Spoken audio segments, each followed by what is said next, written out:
you observe at the Texas Pro Day that struck you? Just the way that he got in and out of his routes, right? He's a guy that's different from everybody that we have in our room. You know what I mean? So, and that's kind of what you want. You kind of want different pieces of the puzzle, you know, so you can kind of put it all together and create a whole at some point in time. But just the way he got in and out of his routes, I already knew that his hands were real strong, right? He got pretty good hands. And just the way he's to be 6'2", right, and to be able to get in and out of your breaks that way, it's pretty special. And he does it pretty good. What do you see him coaching-wise? There's so much chatter about him in the draft process, all over the field. What did you observe there in your interactions with Texas staff?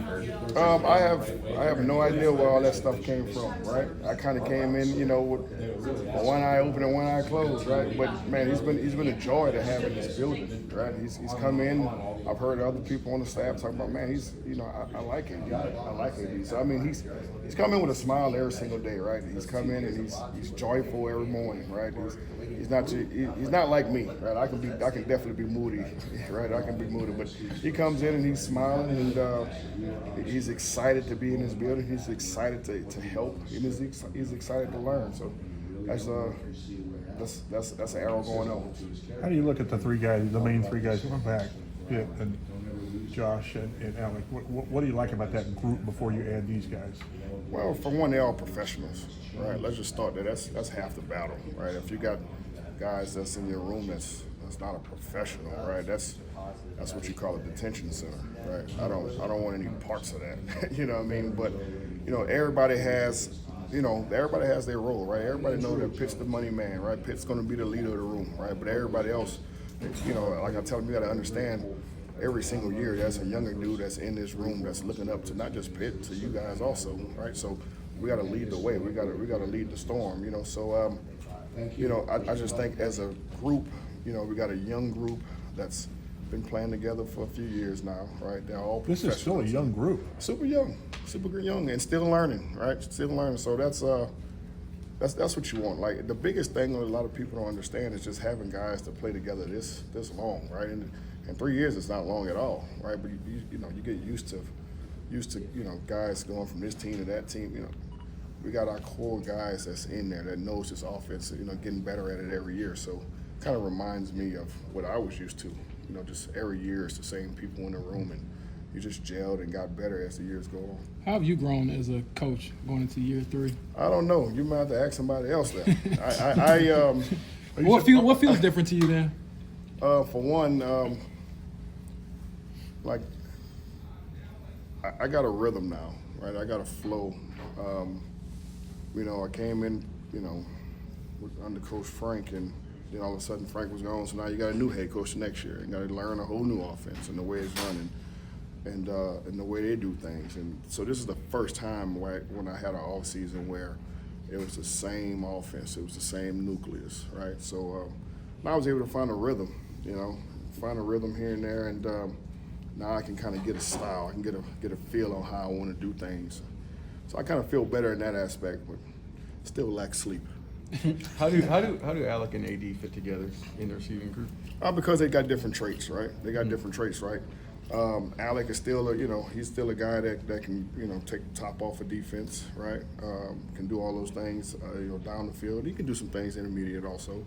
AD is kind of a mixture of the same things, but you know, he has a different. I'm still trying to learn him, right? He has a different way of maneuvering his body, and it's kind of weird looking at times, but it works for him.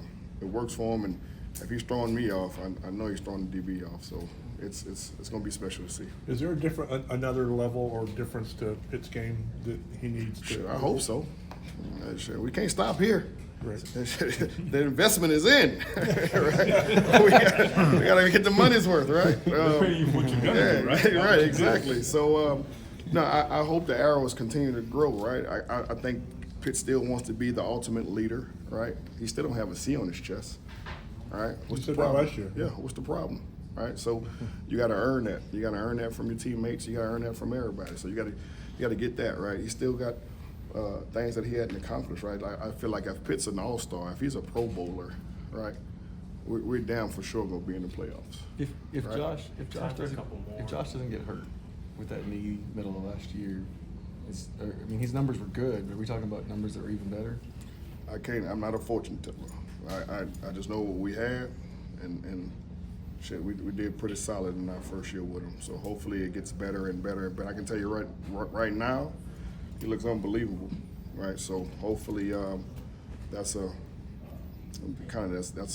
vision of what this year is going to be for him, right? And just him, like, you know, he already came in, you know, being a professional and understanding the game and defenses and things like that. So, you know, just to get a second year with that and in this offense, dude's gonna be good, man. I think as a group, if we just continue to, you know, keep bonding, keep getting better, we're gonna be all right.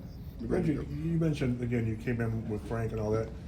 Are you surprised you're still here? I mean, because I thought that Yes. you maybe done this on a curiosity. Do I want to do this? Yeah, I mean, but I already. Maybe you found out you like to do this more than You know, maybe it's one of those things where it was a rabbit hole. I already knew that, right? It was.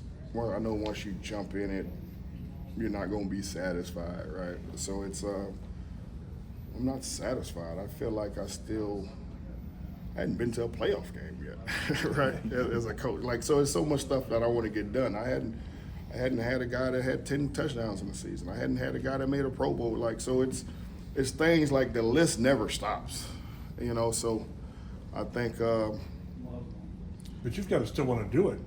yeah, I enjoy it. I definitely enjoy it. I mean, this is I've been around football since I was 7. You know, my dad was a coach. I used to see him throw notebooks and stuff. So it's I don't want to get to that point, but you know, it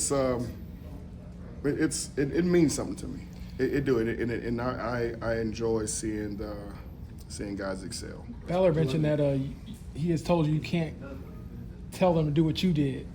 So you missed that part. You was over I'm there sorry. talking to somebody. Yeah, well, to follow up with that, I'll get it for you. Okay. No. Go ahead. You mentioned sleep. This is not about a story about the Colts per se, but I talked to a lot of coaches this year about the fact that y'all don't sleep. And like that's not good in many ways. And I got a lot of good. Oh, I'm gonna get my sleep some kind of But way. I got a lot of good feedback, interesting feedback. Guys saying, you know what, I've been thinking a lot about that, and there's a better way, and I'm trying to be more efficient. You know, working from home and something, all that. Is there any of that in your mind? You damn sure you hear that from here. No, I didn't. Okay, I figured I that. didn't. No, I did talk to Shane, and I did not get that answer. However, I guess my question is, do you have to kind of think about ways that you can be more efficient and just, you know, because you got to make split-second decisions on game day, right? And that's what I meant earlier too, right? It was when I said, you know, I got a rhythm, so I know when I can, you know, when I got time to do this and do that, right? You know, rather it's, you know, breaking down extra tape to give to the guys, right? Or finding a way to get a workout in, right? I can't. One thing I'm not gonna do, right? I'm still gonna fit my same wardrobe. I'm not gonna be them other coaches sitting up there and. I'm gonna stay some kind of way fit and lean because I'm not buying no new clothes. But it's now like I understand it. I see it. I'm like, all right, I'm gonna make this block of time to do this, and then make this block of time to do that. So you got to be strategic and you got to figure it out. If not, because you've been meeting after meeting and you hadn't got anything done.